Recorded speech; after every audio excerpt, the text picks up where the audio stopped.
Well, hello everyone, wherever you may be. Thank you for joining us today. My name is Michael Kugelman. I'm the director of the Wilson Center's South Asia Institute. I often say that one of my favorite aspects of my job at the Wilson Center is to showcase the research of our affiliated fellows. And today I'm happy to be hosting this book event for Dr. Hussain Nadim, who spent time at the center some years ago working on the topic of radicalization in Pakistan, among others. And since then, he's gone on to do a number of big things, including working for the government of Pakistan on security, development, and foreign policy, directing the South Asia Study Group at the University of Sydney, and most recently, directing the Islamabad Policy Research Institute think tank.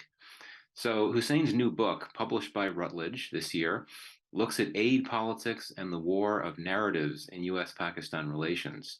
It uses the Kerry-Lugar Berman Act as a case study. This is, of course, the law ratified by President Obama in 2009 that tripled civilian assistance to Pakistan. Hussein's findings are striking and indeed controversial in that he argues that U.S. aid to Pakistan encourages power struggles between Washington and Islamabad and between civilian and military actors in Pakistan. I'm also very happy to have with us Nadia Naviwala, who is a current Wilson Center Global Fellow and a former Wilson Center Public Policy Fellow who has extensively researched and written on development assistance in Pakistan. She also worked on Pakistan issues on Capitol Hill and at USAID, so she's been in the trenches of U.S. aid policy toward Pakistan, and so that's why she is the perfect person, I think, to offer a response to Hussain, and so she will be our commentator today. U.S. aid to Pakistan and development assistance to Pakistan more broadly have been the subject of a large body of earlier research produced by the Wilson Center. Back in 2011, some of you may remember that at a difficult moment for U.S. Pakistan relations, the Wilson Center's Asia program produced a study group report that evaluated KLB, the Kerry-Lugar Berman Act. It was called Aiding Without Abetting, Making U.S. Civilian Assistance Work for Both Sides.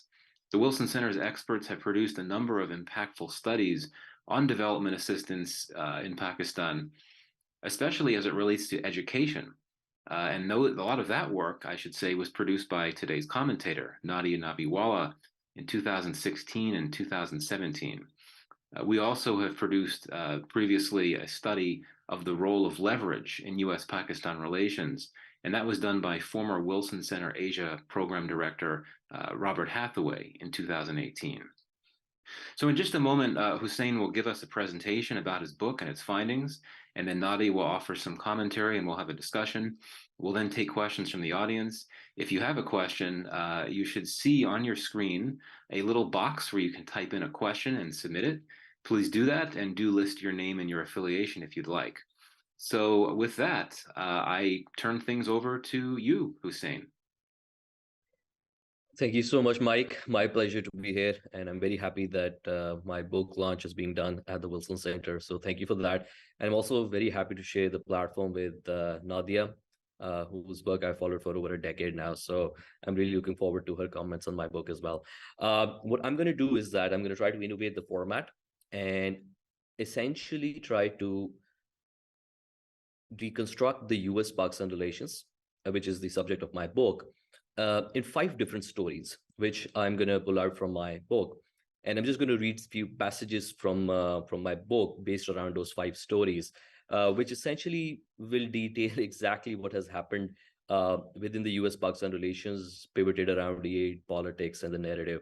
Since I'm talking much more about the narratives in this whole relations, my focus will be on describing the entire relations through stories. So to begin with, my first story number 1, is about billions and billions of dollars, quote unquote, do more. And I'm going to read the passage from my book on that. In a speech outlining his Afghanistan and South Asia policy, former US President Donald Trump saved his harshest words for Pakistan. Washington, he said, can no longer be silent about Pakistan's safe havens for terrorist organizations. We have been paying Pakistan billions and billions of dollars. At the same time, they're hosting the very terrorists we are fighting. But that will have to change. This is a narrative which has gone on for some time now in the U.S. In the U.S. government, that we have provided billions of dollars to Pakistan without getting a quote unquote bang for the buck. It started off during the end times of George Bush, was very prominently pushed throughout the Obama administration, and recently it has been pushed again by the President Donald Trump's administration. But this is a repeated narrative. If you look at for the last 20 years, this narrative has been very much there. So the story is around billions of dollars.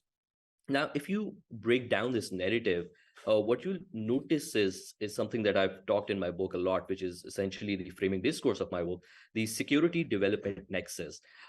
This nexus is essentially based on this idea that it actually emerged in the UN in the 1994 by Kofi Annan, that there is no security without development and no development without security. This seemingly common sense link between that more security will produce more development and more development will produce more security.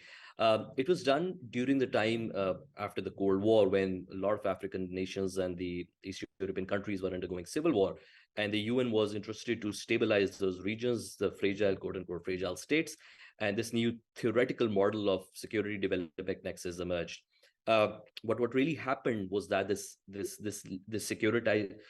integration of security and development led to a securitization of development and further to militarization of development, as we saw in countries like Afghanistan and somewhat in Pakistan as well.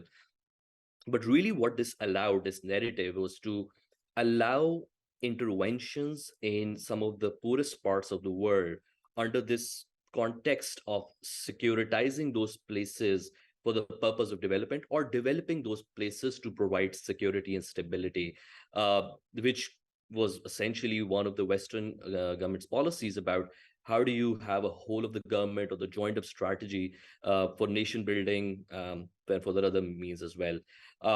Now, why am I talking about this? Because the KLB was very deeply rooted in this prevalent philosophy of security development nexus that had found its way within the British government and the US government. But the problem was, which I noticed through my research, was that the framing of this discourse of the security and development in a large meta size institutions like the US government was not really easy. So the State Department, for instance, was running Winning Hearts and Minds program, while the CIA was collecting data for the drone strikes. White House wanted results, and USAID was essentially trying to build something more sustainable. The evidence of that is, by the way, in a very interesting report published by the Inspector General of USAID, where it talks about how the short-term political goal of the US State Department trumped the long-term development goals of the USAID in Pakistan, and how it was a colossal failure. So this nexus becomes very important, and if you use that as a framing discourse to understand this story around billions and billions of dollars, you will figure out that this has been an academic discussion and a policy discussion which was half-baked, implemented before its time in countries like Pakistan and Afghanistan and Iraq, which produced very, very troubling results, which I'll talk about in a moment. Now, the second story is very interesting. So the first story was do more and billions of dollars. The second story is about no more, victims of imperialism, something that Pakistan really pushed. To read out of my book, quote unquote, for its part, over the years, Pakistan has constantly complained about and resisted US pressure to do more, noting that Pakistan has not only delivered, but suffered the most in the war on terrorism at the expense of its sovereignty and stability. Pakistan's response is not new and is rooted in the philosophy of his former Prime Minister Zulfikar Ali Bhutto, who argued, in dealing with great powers, one must resist their pressures by all possible means. And I'm going to quote one of the interviews that I conducted of a major political party who's at a very prominent position now.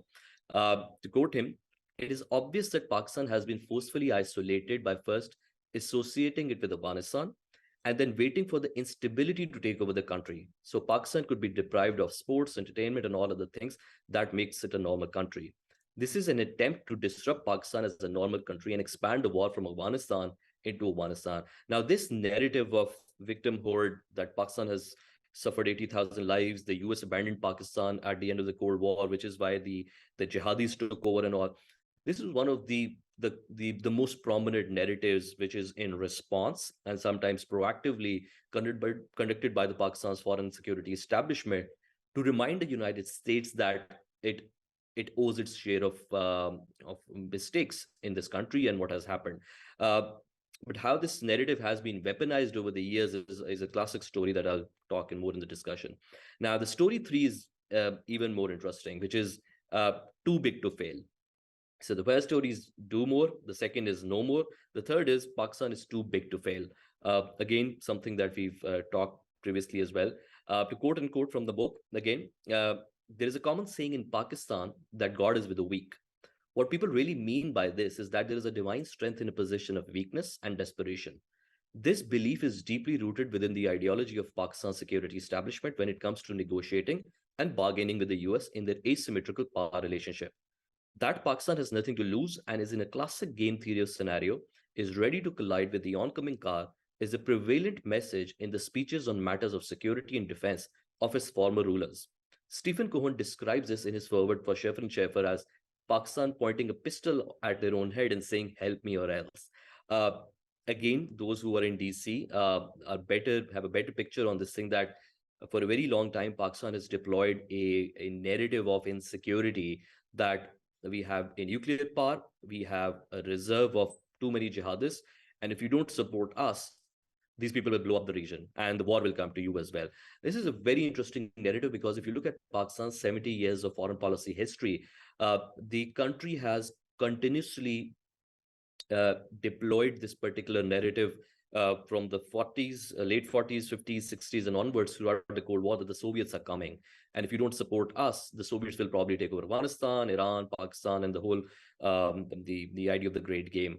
Uh, Fast forward post Cold War, when Pakistan was isolated throughout the 90s, this whole concept emerged that of Islamist terrorism that we have these jihadis that are on the loose. They are people who wants to take over the nuclear weapons, etc., etc. If you don't help us, they will get the nuclear. Uh, Now, in Pakistan domestically, we tend to believe this is something that I kind of challenge in my book as well. That for a very long time, myself as well, growing up in Pakistan, believe that these narratives are used and deployed by the US policy community and the international community on Pakistan. But as it turns out, when I went deeper into scratching the narratives and doing the data and doing the interviews, I realized that this narrative of fragility, that being on the brink, is actually being deployed by the ruling elite of Pakistan in Washington and other places in the world, where they went around really pushing up this narrative of Pakistan on the brink because of nuclear weapons being unsafe, A, B, C, D, and F, G, which kind of creates a panic and insecurity within the larger international community. And more recently, if you can look at, again, a slightly controversial opinion on this, but if you look at the recent debate on the floods by this current government, the debate is really about that the floods won't stop here, the climate change won't stop here, it will affect the whole world. It's the climate change, again, we can talk a lot more detail about it. There is naturally a natural occurring phenomena, but the intensity of it, the extent of the damage is really artificial. And it is really a governance problem of Pakistan that we have had the lack of governance on the issue, the climate policy, which has resulted in this catastrophe. So the government chooses instead to fix the policy and develop programs to avoid this from happening next year. It happens every few years, by the way. It continues to deploy a very internationalist uh, strategy to make the issue international. Understood. The climate reputations are there, and the world does should contribute. But the language of the discourses really explain the foreign policy of Pakistan for the 70 years. That how particular insecurities, the issues of terrorism, and etc., are deployed at the global stage to have a better engagement and get the world to focus on Pakistan. And at that times, I mean, sometimes it's positive, but most of the times, my argument is that it can get very, very tricky. The story four, moving on, is a story of the civil military relations. And it's really about the domestic political structures in Pakistan. To quote from my book, at the peak of its power, the British ruled India with only a few thousands of its own soldiers and civil servants, relying mostly on native soldiers and bureaucrats to protect British interests. The common perception is that this feat was achieved through the divide and rule strategy that the British deployed in India. While the use of this rule was indeed significant, the perception attributes too much agency to the British Raj and its diplomacy, neglecting the role and ambitions of the locals in India that was already divided into hundreds of competing princely states and kingdoms. Now, this is very important, specifically if you look at the last 1 year of events and the whole the notions around conspiracy theory, U.S.-led foreign regime change in Pakistan. To put simply, all politics is essentially domestic in Pakistan. Yes, the US is very deeply involved. That's the US has been forced to get involved at times. Other times it has got involved itself. But this story is very interesting because the civil and military, both forces have essentially deployed particular same brand of uh, narratives with each other. This whole story about Mir Jafar and the Battle of Plassey and the British, it continues to resonate today. For instance, just a few months back, when the PTI government had a falling out with General Qamar Bajwa, the narratives deployed was that of Mir Jafar and Mir Sadiq. From the Battle of Plassey and how they betrayed their own king, Siraj-ud-Dawla. The interesting part was that the same narratives of Mir Jafar was deployed previously by the military regimes against any political oppositions. For instance, Ambassador Hussain Nadim was famously labeled by the security establishment as the modern day Mir Jafar.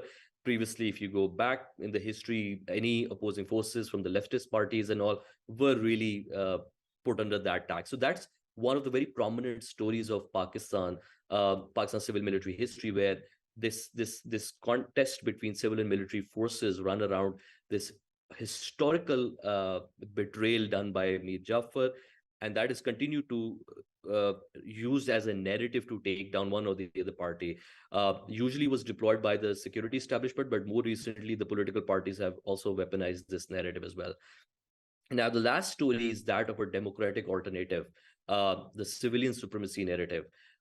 If you notice closely, what I've done is that I've taken a few stories that have US and Pakistan, and then stories that really define the civil military problems. But in all these stories, you'll notice one thing, that the US features very prominently, even in the local debate in Pakistan.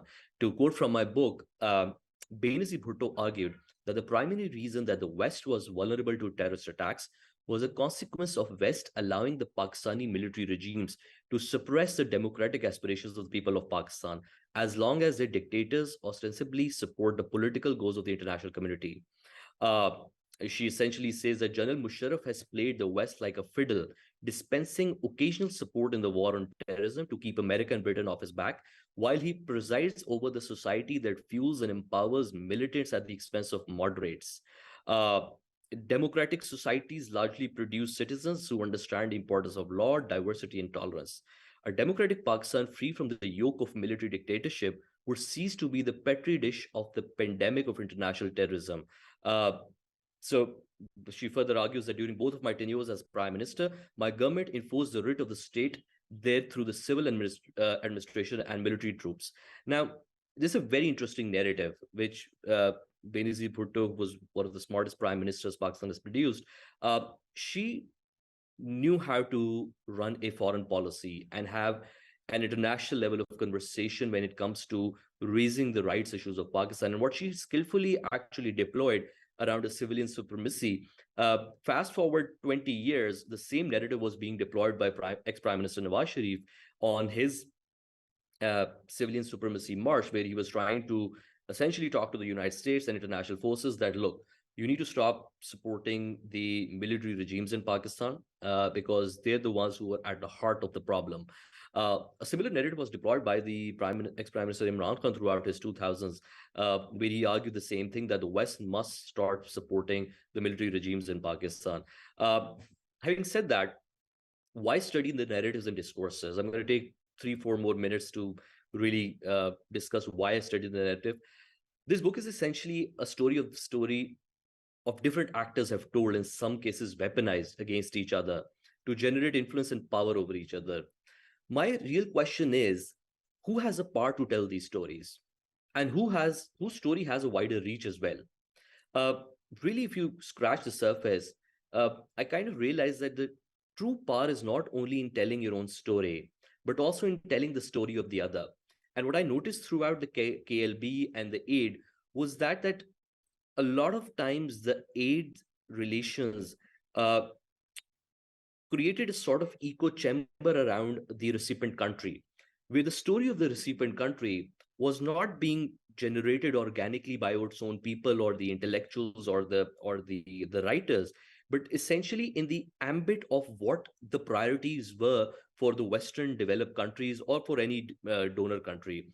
And the reason why this is important is because, as Epstein said in one of the books, that powerful words shape powerful discourses that shape powerful realities, and which is one of the reasons why I wanted to study this entire subject as a discourse, and essentially studying the narratives and the discourses of these actors, the U.S. government, the security establishment, the civilian government in Pakistan, really help to situate the flow of power and ultimately answer the deeper level questions and puzzles that define our reality here in Pakistan and the U.S. relations as well.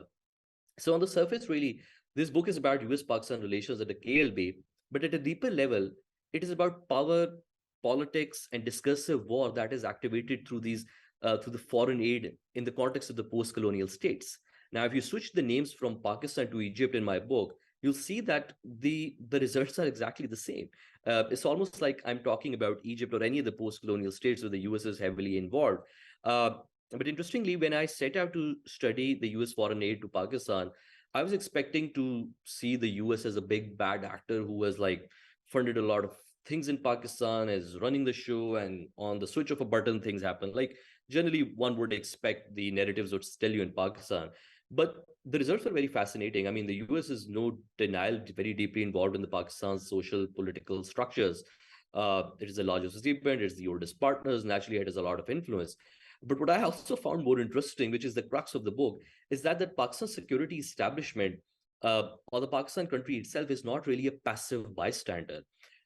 We continue to believe that somehow a weaker country, a poor country, does not have that level of agency. But throughout my book, what I've done through data and interviews is give that agency to Pakistan and that appropriate position where I believe throughout the book that I've argued that Pakistan has continued to push its mental, uh, continue to essentially place the US where it wanted the US to be placed. And when the Pakistan didn't want to budge on Afghanistan, it didn't, despite whatever the US wanted to do or not. So the 70 years of Pakistan's history uh, got best captured during the KLB years, where the aid was flowing massively. The civilian government, the newly civilian government was there. The military was in the backdrop, and yet somehow the aid that was coming, there's so much money. It was really, really complicating the civilian military tough in Pakistan, and also the security situation in the country. Uh, so. Uh, Another thing I want to talk about, I'll take a minute on that, is the use of the post-colonial framework, which I think is very important.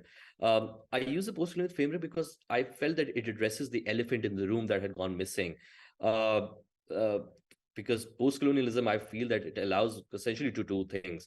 One, it allows the to overcome this whole narrative that whatever gets produced from Pakistan is merry conspiracy theorists. And I have a lot of conversations with my friends in Washington and London about this thing that it's very easy to snub the views of Pakistani writers and all tagged under conspiracy theories. But the post-colonial framework really allows their opinions to be studied and taken seriously as organic experiences that they have with aid, politics, and all of that. It also allows actually the post-colonial framework also allows the actors agency, that they're not just passive bystanders sitting at while the geopolitical turf is happening on its own. It gives agencies to actors in Pakistan where they're where they have the muscle to make small movements at the geopolitical level as well, which becomes very important as well. uh, the key findings of this book, again, are I put them in the flashes. There is so much aid and so little development, which basically means that I argue in the book that foreign aid is essentially political, but the beneficiary isn't just the US, it is also Pakistan and its ruling elite. I'll specifically talk about the ruling elite. Another finding was that the short term political goals of the US trump the long term development goals of Pakistan any day. But one of the main problems out of that is that the donor-led policy agenda and public intellectuals in Pakistan that essentially uh, talk about the donor priorities, they get distant from the reality of Pakistan and what the issues are, at the expense of where the funding comes from. Uh, Another key finding was that Pakistan is not a victim, which I've already mentioned, and or a bystander in this thing. The ruling elite of Pakistan, the extractive ruling elite of Pakistan, has not just extractive the have deployed this extractive policies within the country, but it has continued to deploy this insecurities and a victim narrative to have a rent-seeking extractive relations with the US or any other foreign partner. Uh, One of the another findings was that civil-military tussle in Pakistan is really a byproduct of American engagement with Pakistan, whether the Americans would want it or not. But its engagement throughout the years have really intensified the civil-military tussle. Both, by the way, parties that compete with each other for the American endorsement for the policies and etc. And the last thing I want to say on this is that all politics is really domestic, and Pakistan's foreign policy is a very good reflection of what the domestic policy looks like. I can talk a little bit about the future of where it looks like, but I'll leave that for the discussion, and then we can take it from there. It took me 5 years to complete this book, and about in 15 minutes, I think I was able to talk about the 70 years of Pakistan's history and what my 5 years of research talk about. Much of it is being discussed at the different forums, but really in the U.S. Pakistan relations have been called many things, from bad divorce, toxic relations, and all of that. To me, I would conclude at this point that it's a relation, uh, nonetheless, and a relation where both parties have played on each other's vulnerabilities instead of building on each other's strengths. And I think that is where I would like to conclude. Thank you. Well, thanks a lot, Hussein. I mean, you're right. You covered a lot of ground in very little time, but I think that really did come across to me, at least, as quite a comprehensive overview of your book. So I really appreciate that. I have a few points that I may want to make in response, but I'm going to now cede the floor to Nadia, who should really have the right of first response. So Nadia, please unmute and look forward to your commentary. Great, thank you. So to begin with, I think it's useful to remind ourselves about what KLB was. Hussein, you and I and Michael, were in these days kind of obsessed with this congressional bill, but many people, I think, have forgotten what exactly this was.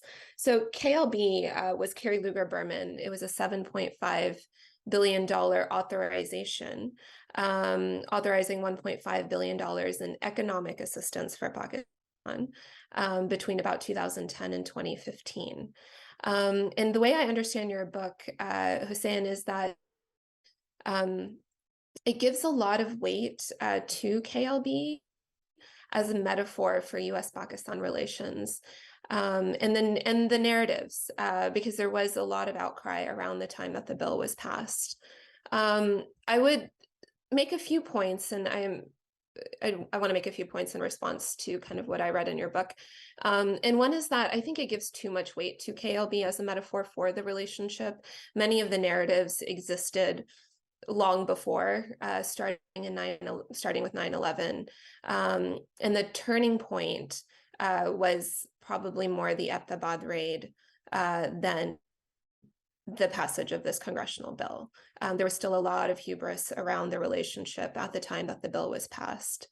Another point that you make in your book is this idea, and I mean correctly so, in terms of talking about why development was not effective in Pakistan.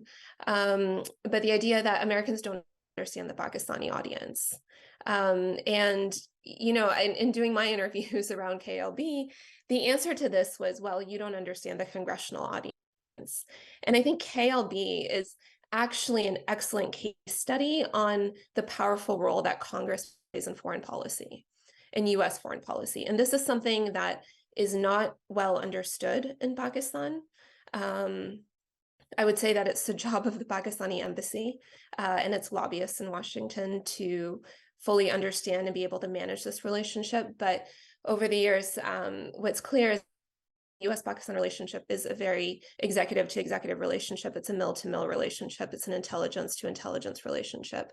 And Pakistan has never been very well able to really affect Congress and the congressional side of things. And the reason this matters is because ultimately it's Congress that decides budgets. If Pakistan gets aid at all in a given year, security or economic meaning through USAID, it is because Congress approved it. And this is something that's very different about the United States.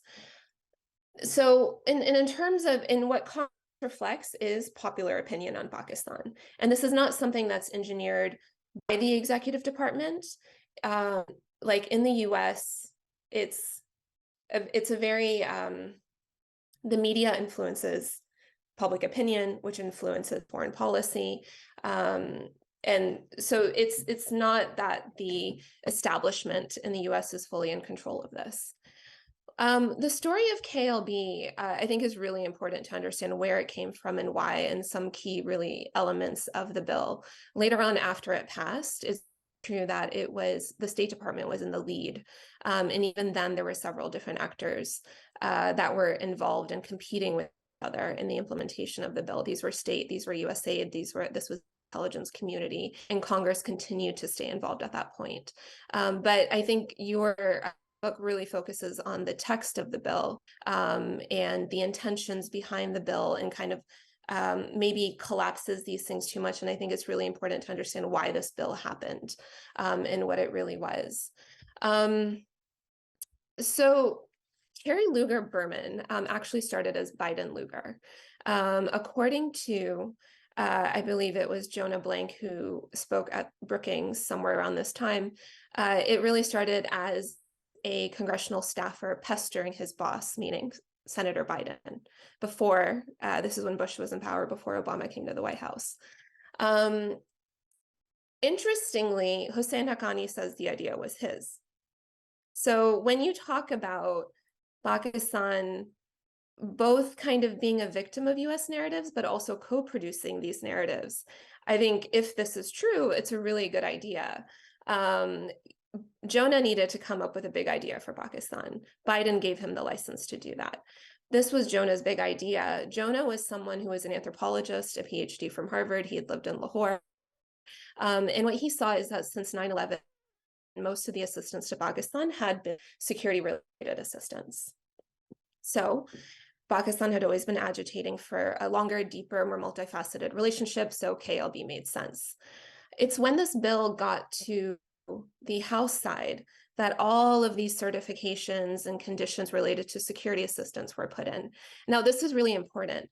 There were not restrictions or conditions on the economic 7.5 billion piece of KLB. The restrictions that were introduced were on security-related assistance. So there was distinct effort to separate these two things. Now, the reason why these conditions came in was because, and I think it's really interesting that you mentioned Egypt, because it is an annual exercise, at least up to the time that I was there, in the House for Congress to try to cut off aid to Pakistan and Egypt. And by Congress, I mean actually the House, not the Senate. In the House, people are elected for 2 years. Members are very prone to small but active ethnic constituencies, oftentimes Indian. So when this bill came up, and it was a big Pakistan bill, members of the House were calling up the House Foreign Relations Committee at 2 a.m. Like, what are you doing? Because the Indian American community was paying attention to this. So Berman, who was the House side sponsor of the bill, because remember, both sides of Congress have to pass an identical version of the bill, which means there's a negotiation that goes on between the House and the Senate. Berman had to introduce these conditions in order to get the bill passed at all. That was necessary for the congressional audience. And in a way, there were 535 authors this bill because any member can introduce an amendment. That is radically different from the system in many other countries.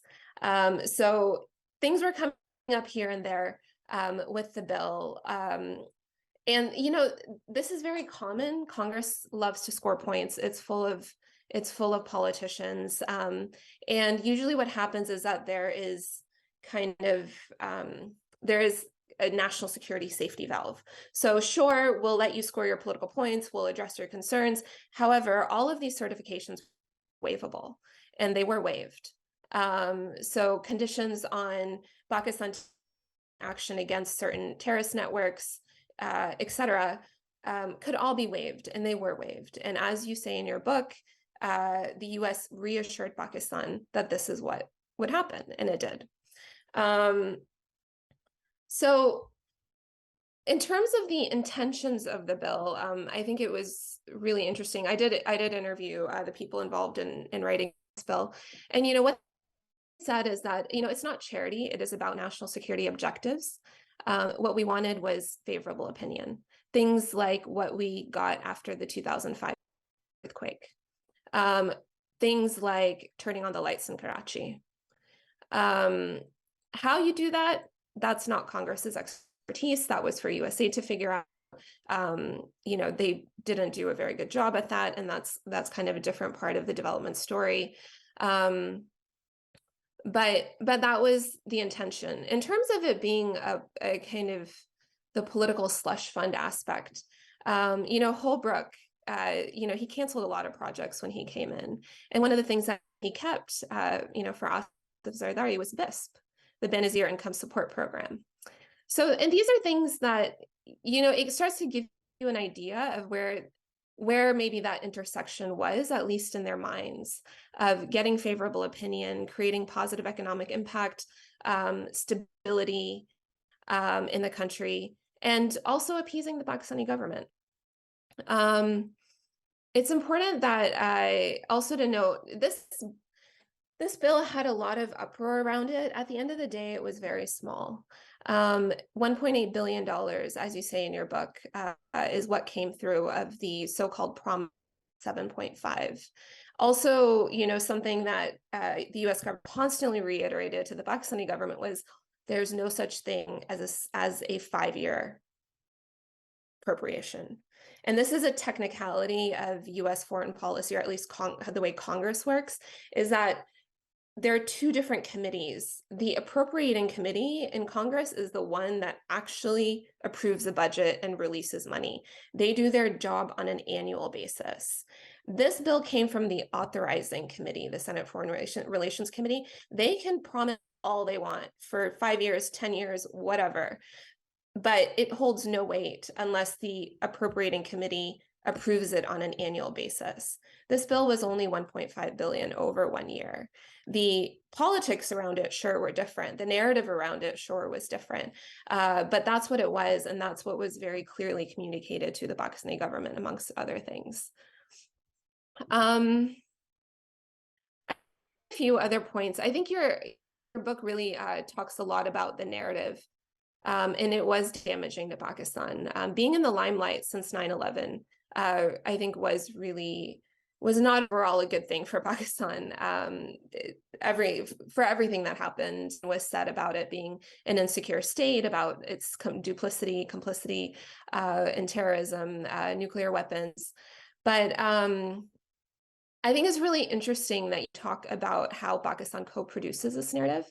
And that's where I almost would like to understand where you stand, because you know, there's a lot of blame to the US for this narrative, and yet it's also very clear that Pakistan produced this narrative. And it's almost begs this question that the Pakistani public should ask, which is why? Because this really, really hurt Pakistan, and it hurt the economy. I mean, some of the things in your book, you know, although the language and conditions of KLB were not entirely suited to Pakistan's expectations, it was nevertheless a major win for the security establishment.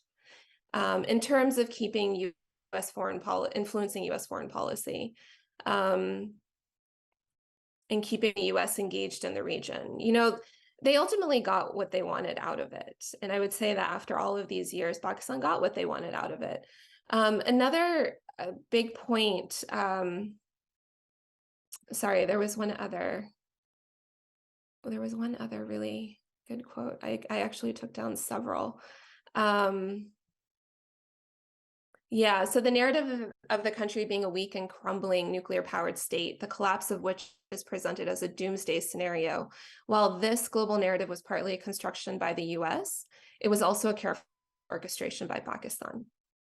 And that, you know, I actually spent, I worked in the US embassy, the Pakistani embassy in DC throughout college. This narrative was a real problem. I mean, people wanted a rebranding campaign for Pakistan to get away from this narrative. So it's really shocking to me, this idea that Pakistan would have engineered this narrative. And I think that some accountability is needed there, if to the extent that that's true.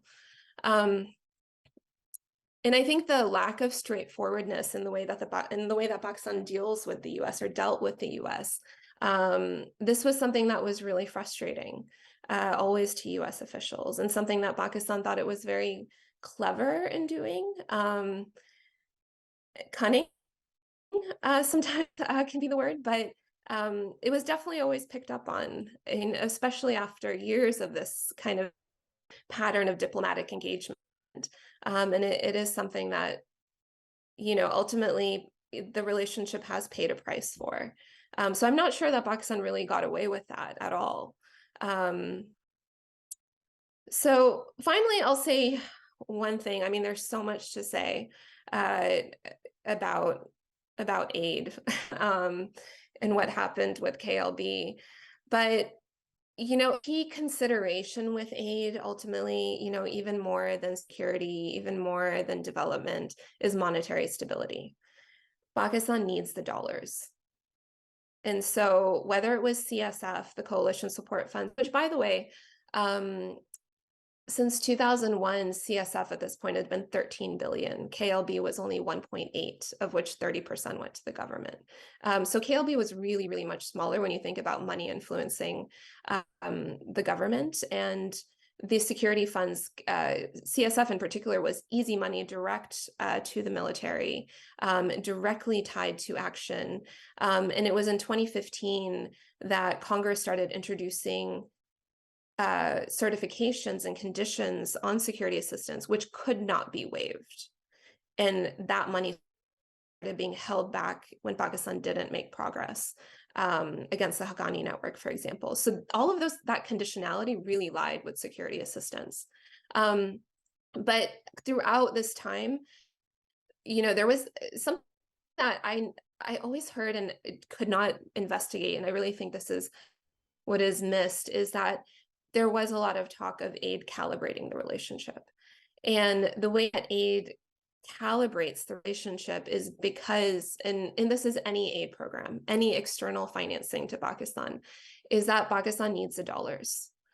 And so even the US was ultimately, even security officials, even with security assistance, and I wrote this specifically about CSF, they were very concerned about Congress, for example, wanted to hold back the entire $1 billion in CSF that was due in 2015 based on a certification requirement that was not waivable.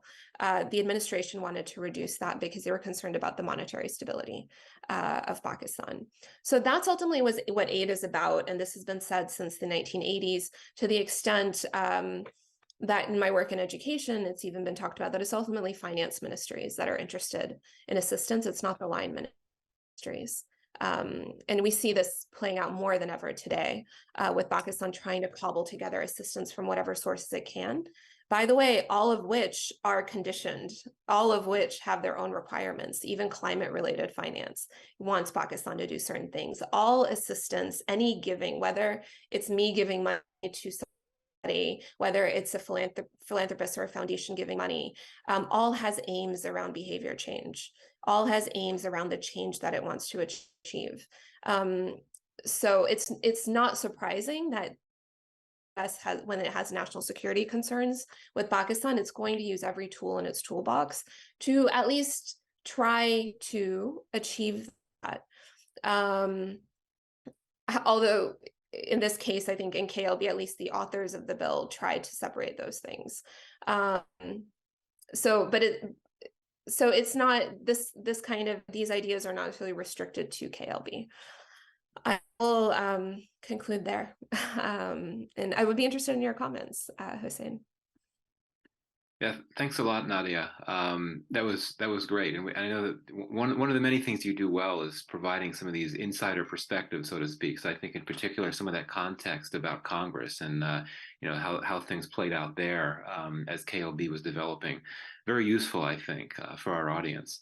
So yeah, Hussain, did you want, before we get into a discussion, did you want to offer a few comments responding to Nadia's thoughts? Sure, thank you. And thanks, Nadia. Those were some really, really excellent, well-articulated thoughts. And I'm glad that, because I didn't talk really about the KLB specifically, so I'm glad that for the audience, you've really broke down the KLB. I think you're a better person to do that job since you worked on that as well. I'm just going to respond to one or two things specifically. One was the intention part. So I ended up doing a lot of interviews with the State Department officials, the Pentagon officials, some people who were involved with the congressional stuff at that time. And what I noticed predominantly was there was not one intention. There were multi-layers of intentions. Different people, the way they saw, different agencies, the way they saw, it was a different lens that they want to approach Pakistan. And again, anybody who's worked in DC also know that the institutions are so large in themselves. They have competing, almost competing notions on what they want to achieve, which I think again became problem for Pakistan, because a lot of politics that was happening in DC and within the institutions, the net result was seen in Afghanistan and Pakistan. So the bureaucracy, the delays, the way it interplayed in the narratives was somehow that this is political, the delays are political. And if you notice that the more things change, the more things remain the same. The conversation right now in 2023 we're having again on the U.S. Pakistan relations and the IMF is that the national discourse, you talk to anybody, in even the public intellectuals, is that the delay in the IMF loan is because the US is switching on and off and pushing Pakistan on a brink. So these are the general narratives that come out of the country, because the bureaucracy and the bureaucratic setups are not truly visible or transparent, or people don't really know about how it works. The IMF, whether IMF is an arm of the US state or not, and all of that. So the reductionist narratives then are easy for the politicians or anyone in the media houses to propel. So the intentions part, I think, are probably very clearly articulated by the it was, I think, the US National Security Strategy of 2010.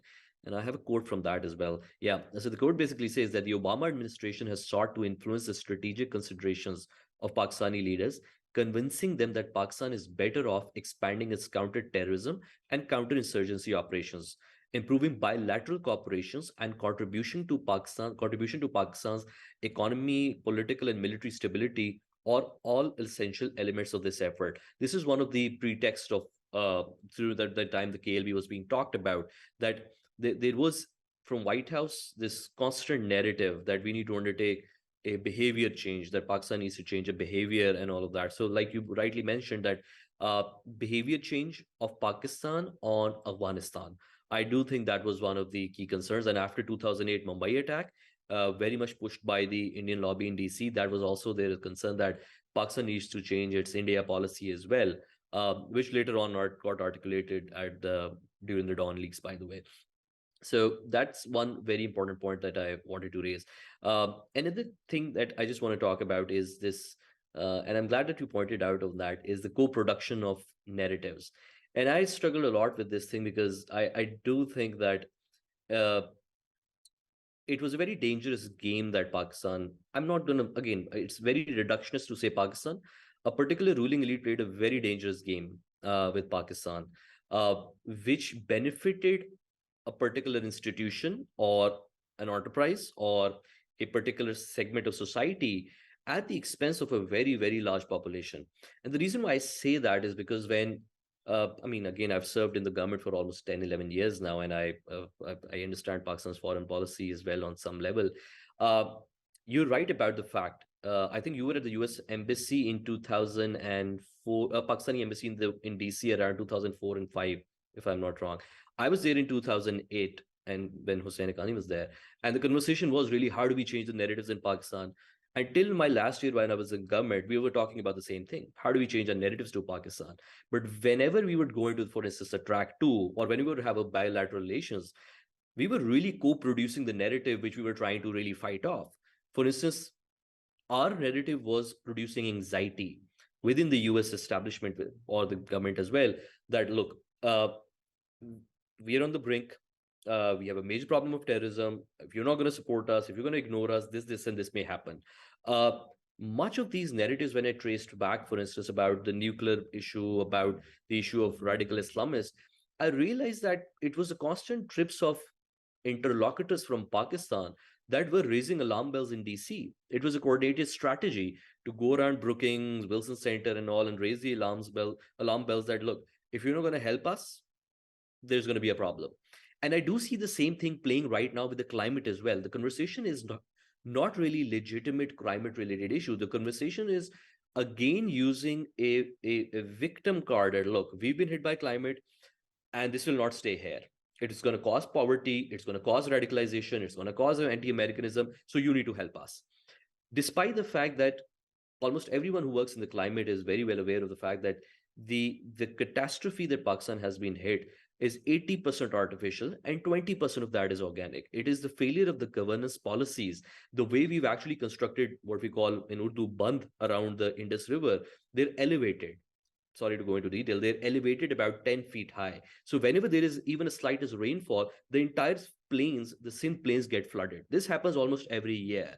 And it is understood for the last 70 years is happening. The only difference right now is that the rainfall was unprecedented. So the intensity of the damage was really, really high. So when it comes to the foreign policy narratives, again, and I agree with Michael in my separate conversations with him, that US has an interest in Pakistan, but it does not have that level of interest in Pakistan to actively define, shape, or develop narratives around Pakistan. Much of the narratives that I feel I see in Washington are the narratives that are actually being produced in Islamabad in the diplomatic meetings. Our experts, our politicians, our diplomats, ex-diplomats talking at the embassy functions and all of that, they reported back. And a lot of times the same people I see are writing for the international magazines and all of that. And again, I quoted a few times Benazir Bhutto's article in my book. It was The Price of Dictatorship, I think, the title, where she essentially, before the Obama administration, before anyone started talking about Pakistan playing a double game, it was really Benazir Bhutto that was arguing since almost 2001 and 2 that look, the military dictators in Pakistan play a double game. They're going to do this on one end and they're going to do the other.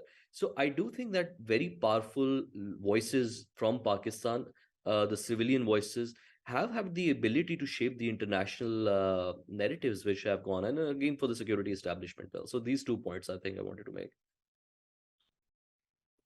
Well, thanks, Hussain. Thanks to both of you. Really, very, very interesting. So, I mean, there's so many things that I could respond with now, but I guess it's sort of try to move us along closer to the present. I mean, KLB, of course, is the main framing point of your book, Hussain. But as we all know, the U.S.-Pakistan relationship is a lot different now than it was 10 years ago, or during the full period of KLB, 2009 to 2012 or so. Obviously the withdrawal of U.S. forces from Afghanistan had a major impact on the relationship because for so long U.S. officials had looked at the relationship with Pakistan through that Afghan lens, and that was a very security focused lens because this was about the war for the most part. So I guess a question for you, Hussain, and certainly I would welcome Nadia's view on this as well if she'd like. Your argument in the book that USAID has been securitized so often in Pakistan, given that U.S. security interests in Pakistan are not as as not as sharp and strong as they had been when U.S. forces were in Afghanistan. Does that mean that things could change with that dynamic? Does that mean that at this point on, looking at the future of U.S.-Pakistan relations, which of course are a bit cloudy, but we assume it's going to be a relatively modest relationship where I think non-security components will be emphasized.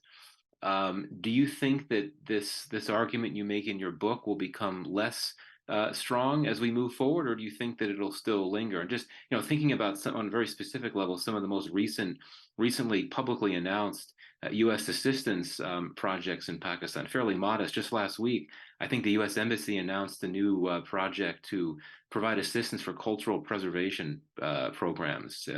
So to me, that sounds like something fairly, I don't see how that could be securitized. But maybe I'm being naive. So if you could just weigh in on that, I would welcome that. Thanks, Mike. So naturally, the U.S.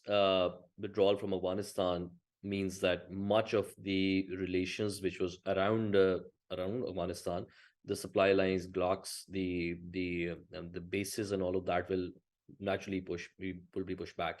But Afghanistan still remains a problem. So in the recent conversations, the Afghanistan issue has again become prominent.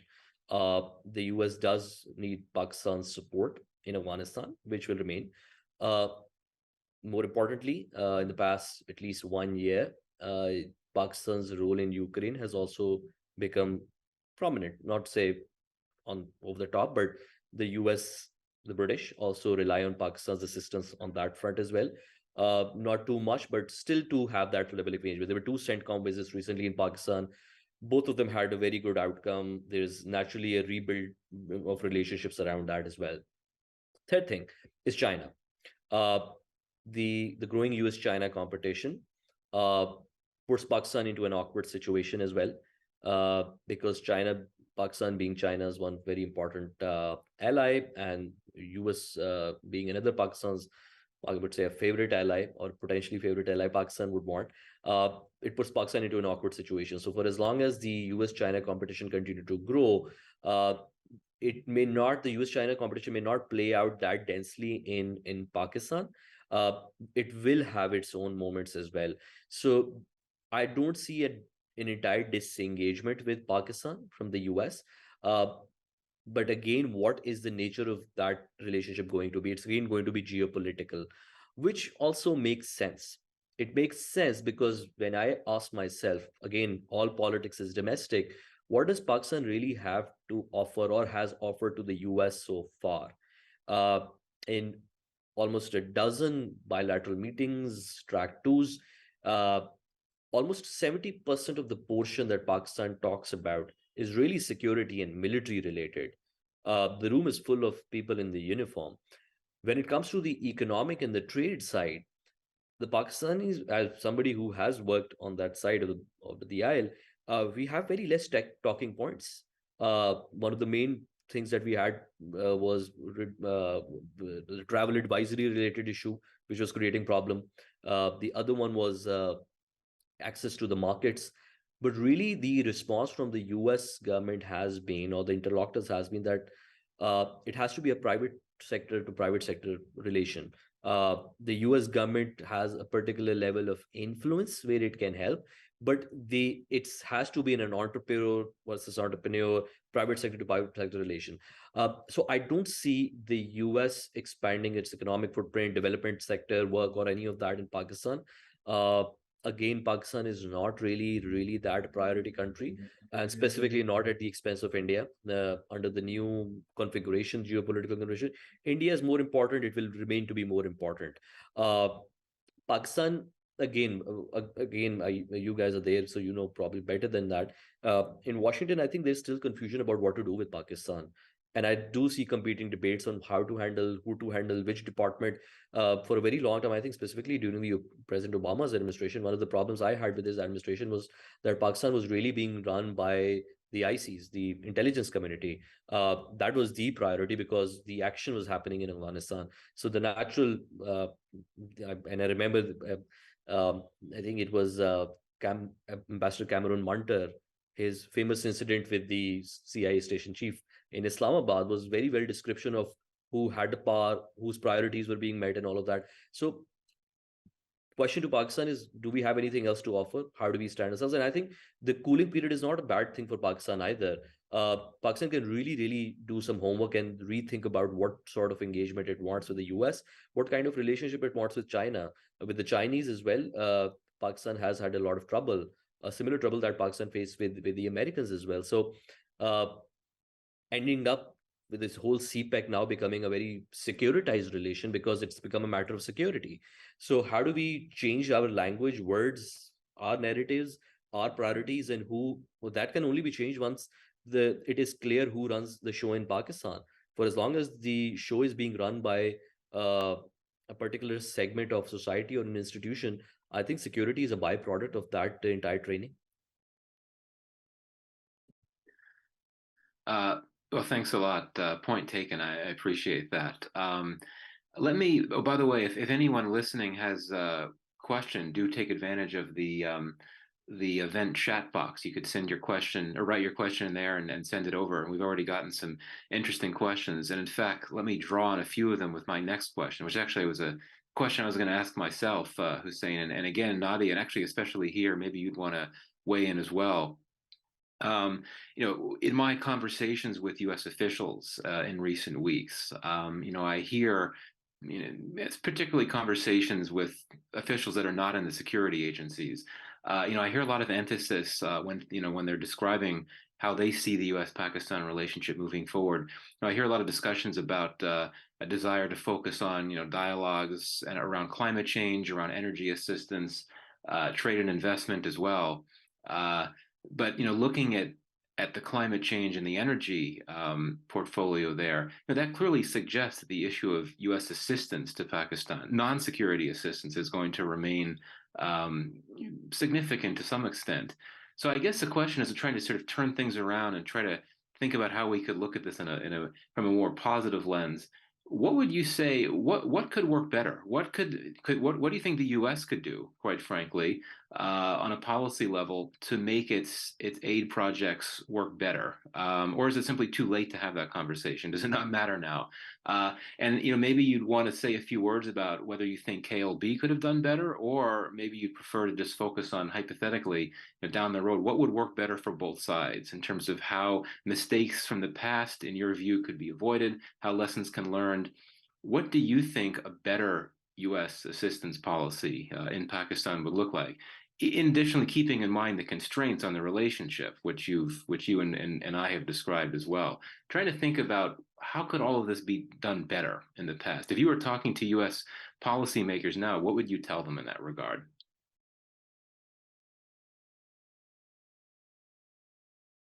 Is that for me or Nadia? Either of you. You could go ahead, unless Nadia wants to go first. Yeah, go ahead, Hussain. All right. So I think it's rather easy to answer this thing. For a US company to set up its business or investment in Pakistan at the moment, you require about 57 NOCs, and one of which is the security clearance, which you're almost never going to get. The fundamental problem is that while Pakistan is talking about, the ruling elite specifically, going around talking about lack of investment in Pakistan, climate action related work, more foreign investment, for an NGO or a development organization or a development worker or a foreign company operating in Pakistan, the level of NOCs and the clearances required goes completely contradictory to what the supposed goals are. And this goes back to exactly what I was saying earlier to Nadia as well, that our narratives are contradictory. Our words on one end and our words on the other. The Pakistani state has had contradiction, and it's not a contradiction is not there by design. It's the way the system works. And I'll give you one small example of it. Recently, when I was working in the government of Pakistan, I was running as the executive director of Islamabad Policy Research Institute. I was also part of the Prime Minister's Special Committee on Big Tech Engagement. And it was fascinating to see that within that committee, we had people from SPP, FBR, etc. And one arm of the state, for instance, my department, we were trying to get TikTok to open its office in Pakistan, and we were very close to having a confirmation from that. And right when we were having the conversation, the same day, the chairman PTA bans the TikTok in Pakistan. That is how divorced and disconnected the system in Pakistan is, that while one arm is talking business, the other arm is really shutting them down. And this is not just the case with big tech. One of the reasons why we set up the special committee on big tech was because nobody knew who had what responsibility. So for the Google to set up in Pakistan and the TikTok, when they were approaching us, the biggest thing they had the problem was, we don't know the taxation system. So how do we pay the federal taxes? How we pay the provincial taxes? Now, these are those conversations which are really boring for the the policy, the U.S. Pakistan relations. But we need really boring people, boring bureaucratic people within the U.S. and Pakistan that can solve these boring problems. The issue is that the U.S. Pakistan right now relations have always been on steroids. The conspiracies, the regime change, this, that. What we've missed really are the boring bureaucratic details that can really help the relations expand. End the NOCs, reduce the NOCs in Pakistan, which we tried to do that in previous government. Allow the private sector to run and de-strip the whole business from the securitization side. And you will see the US companies automatically coming here without the US government or without the USAID trying to do anything. For the USAID, specifically the development sector, I have rather different opinions about it. I think Pakistan, I'm not talking about the situation right now, Pakistan is in the economic mess. But if you look at the year, 2 years, 3 years back, even before that, Pakistan is a very rich country, by the way. You look at the size of projects that happen in, for instance, the Punjab government. The point is, where are they spending the money? Much of the money is getting into the infrastructure projects. And those infrastructure projects are, by the way, billions. And the wastage is of further billions. So it's not that Pakistan doesn't have money to develop, or, one of the US government did a really good project was to upgrade the transmission lines of Pakistan. Now, Pakistan could really afford that project. So it's not the matter of Pakistan doesn't have the money. It's just the fact that, do you have the willingness to spend your own money on something that is important? To switch on the lights in Karachi? No, because the way contracting, and I'm not going to get into detail because that's a very complicated subject, how contracting business works in Pakistan, the kickbacks and how it works. But it's much easier to let the development agencies do the development work while you use your own kitty to invest in places where you can get the largest ROI on your investment as a politician. So I think the problems are really, really solvable, but those problems have to be solved first by Pakistan before it reaches out to the US and asking them to invest. Thanks, Hussain. Nadia, did you want to weigh in on that? Yeah. It's a really rich question. I would say it is really hard for aid to be successful in Pakistan. In general, and this is not just U.S. assistance. And one of the key reasons, and there are several, is the lack of ownership, and kind of what Hussain just said. In USAID's legacy in Pakistan, which was sometimes talked about in the 70s, and also what CPAC did really well, was really align, and it managed to kind of really evoke and engage with what Pakistan wanted. And while KLB tried to do this, it really failed to. For example, going back to KLB, the Pakistani state was supposed to determine what it wanted and create a plan for that assistance. They never did, so the State Department and USAID did it for them, and that was highly problematic. And I think another point, which I think Hussain just brought up, is that Pakistan in many ways has the money. Aid is such a tiny piece financially next to what the government budget is. And education, at the time I calculated that what USAID was giving to Pakistan every year was just 2% of Pakistan's own aid budget. In total, aid has been said to be about 10% of Pakistan's own budget, and that includes, in the largest piece, is often a lot of loans. And you'll hear this repeatedly, even a lot of CPEC was financed by Pakistan. And if you really listen carefully, or maybe it's not even said publicly, often Pakistani officials will point out, like, they financed a lot of things or co-funded a lot of things that is imagined to be funded by aid. So I think the moment that Pakistan takes ownership of its development problems, and of course that is that is simplifying the issue, because also on that side, there are many, many competing actors, and there's a lot of politics involved in this. But where Pakistan can find the space to do that, it can then insert development actors in support of that agenda. And that would be far more successful. Now with climate change, might be that moment, but I think it's also really important for international actors to give Pakistan that space to define its agenda, and that's going to vary by country and by entity in terms of how they deal with the country. Another, by the way, a really good example with CPEC is, this also directly related to Shahbaz Sharif, is that, what CPEC kind of unveiled is that politicians love a structure.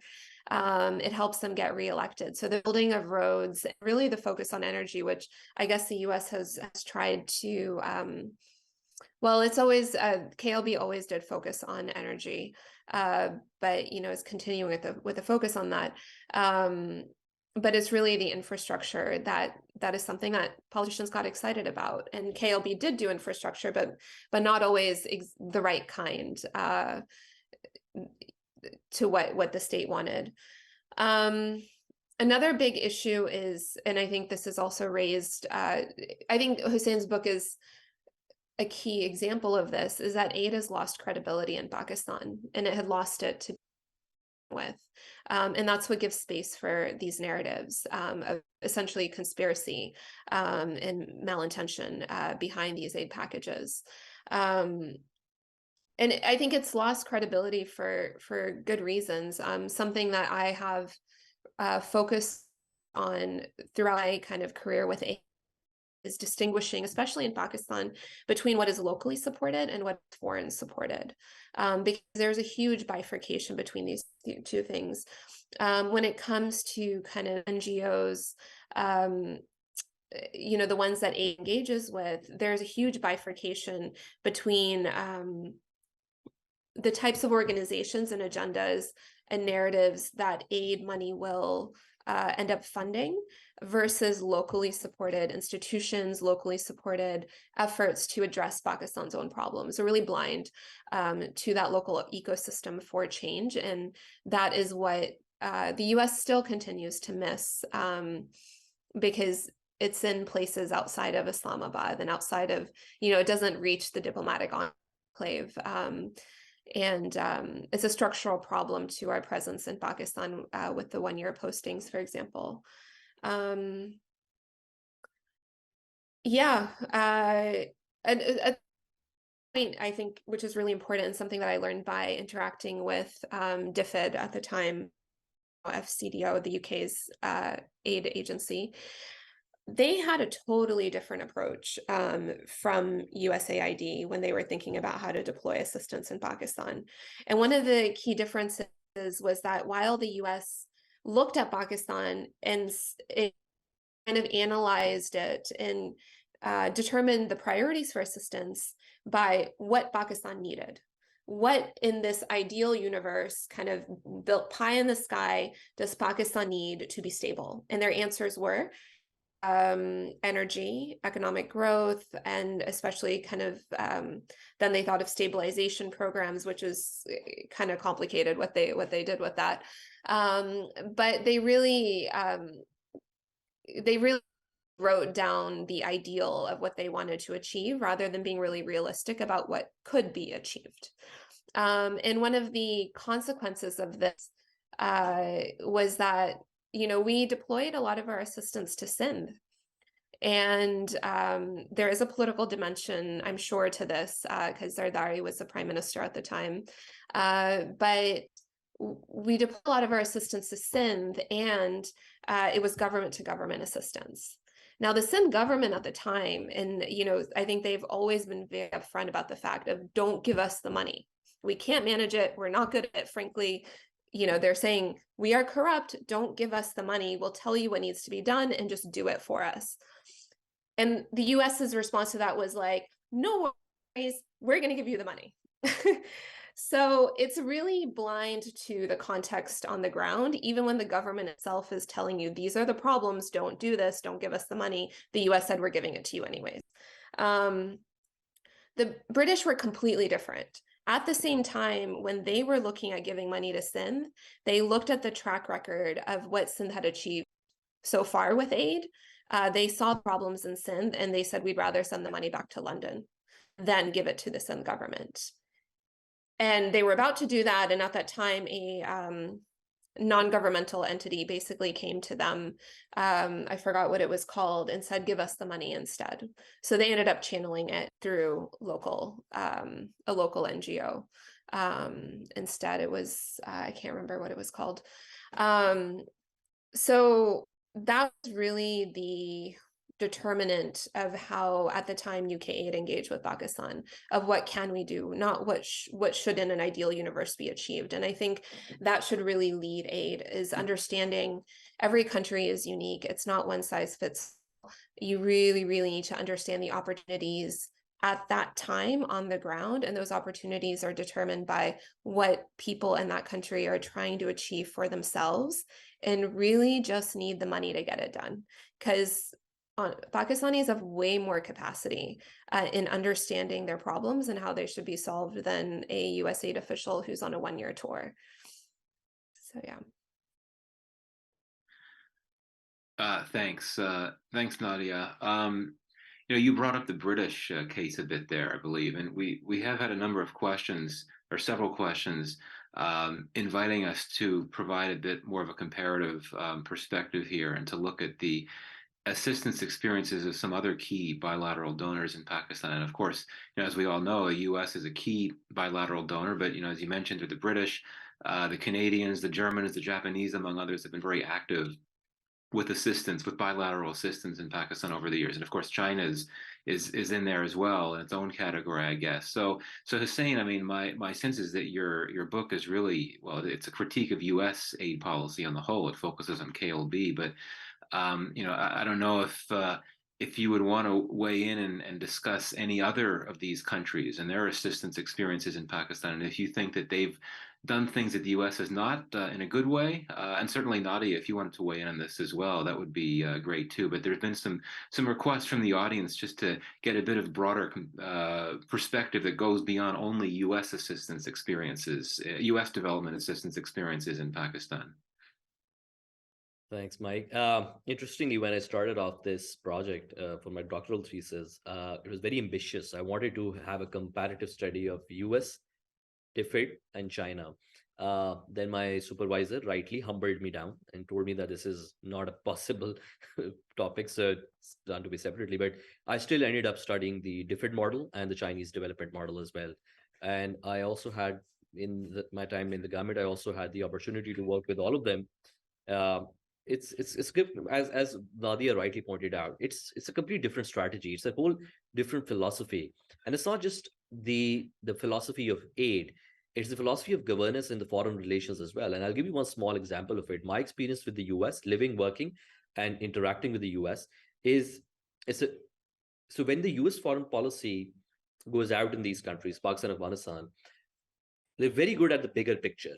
The big picture, the big ticket items, the grand. And if you look at just the US itself, the development, the portion sizes of the food and the overall infrastructure, everything is huge. And they enjoy large, big ticket items, which can have massive impact, the narrative that comes out of it. And they're very good at coming up with a grand vision. Where the US fails is exactly where the British are extremely good at, which is the qualitative side of stuff. The US is more on the quant side, the large big picture. The British focus on one small item, focus very deeply on it, and the way they run their foreign policy, for instance, is also a reflective of that. For instance, any diplomat in the US, and I'll give you one example. In my 3 years of last stint within the government at IPRIPRI, I had about, let's say, almost 24 visits from the British diplomats, about 6 from the Chinese, again 2-3 from the Russians. The US, zero, none, zero interaction. Partly COVID driven, but otherwise as well. The US operates very differently, yearly appointments, looking at the grander picture, talking to only the people at the very high 30,000 feet level, which again gives them a particular narrative or an understanding of Pakistan, which is very, very divorced from reality at times. The British operate diplomatically very differently. And when it comes to aid as well, small projects, lean, fast. They're very fast projects, 3-4 years timeline, very well designed, very well articulated, and very well communicated on the ground. They work with trusted partners who have already proven results, and then they go on. The problem with the KLB now was it was done out of all the good intentions by the US, very big ticket, partly to woo the people of Pakistan that, look, we're coming with such a big money. And the hype around it and the narrative around it was so much that at the end of the day, the people were really asking that there is so much aid and yet so little development. Where is the aid actually going? And that leads, right, Nadia rightly pointed out, to conspiracy theories that, okay, the aid is going there and there and there. And then the funny part is, because I did a lot of data sets of the USAID and where I tracked where the money actually went, almost, I mean, I wouldn't say half, but a little bit less than half of the NGOs there, the money went under the Kerry-Lugar program and all these the Winning Hearts and programs, were the NGOs created specifically for these projects funded by the US government at that time. And they shut down right after the US government, the Kerry-Lugar Berman bill after 3 years ended. And it ended prematurely. So it was very, very disturbing to actually see that so many of these NGOs that received about $1 million, $2 million, $5 million, even $30 million in many cases, and I've provided details of that in my book, they were custom built for the KLB, and they ended as soon as the KLB basically ended, which tells you one thing, that the US was struggling on how to actually even cope up with that bill. So the Congress passed this $1.5 billion aid. But if you look at the first year, only 300 million was actually was able to go on the ground. Part of the reason was because the USAID office did not even have the capacity to develop projects for $1.5 billion projects. And the same thing was for the next few years as well, that even if you pump them, and that goes back to answer your first question as well, that even if you, for instance, put in, the US government decides that it wants to spend $50 billion in Pakistan development, it will have the same impact that it will have about $500 million, because the government capacity in Pakistan, the USAID capacity, the government of Pakistan capacity isn't there to absorb that much influx of money. What it will lead to, which I basically, my entire book is about, is this whole politics around the aid. The NGOs will mushroom out, the civil, the military will come at each other's loggerheads, and the whole narrative around the development sector becomes that this is something that is outsourced to the Americans. So the American aid will help us, or the UNDP will help us with the polio.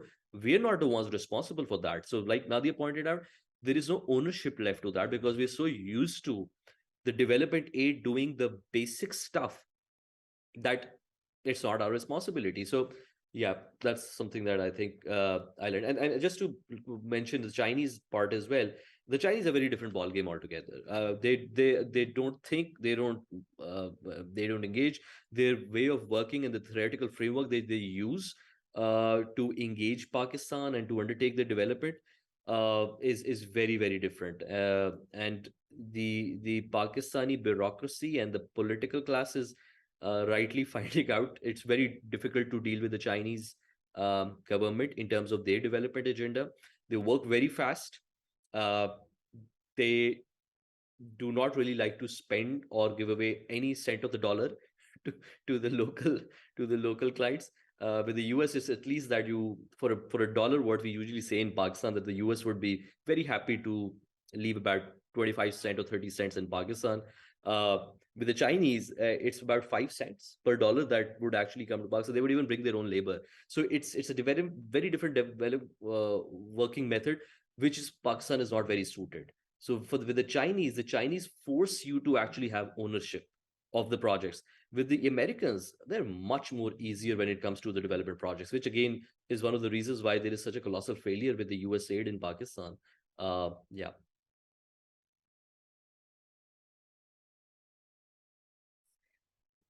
Yeah, I would say, I mean, the Brits are very, very different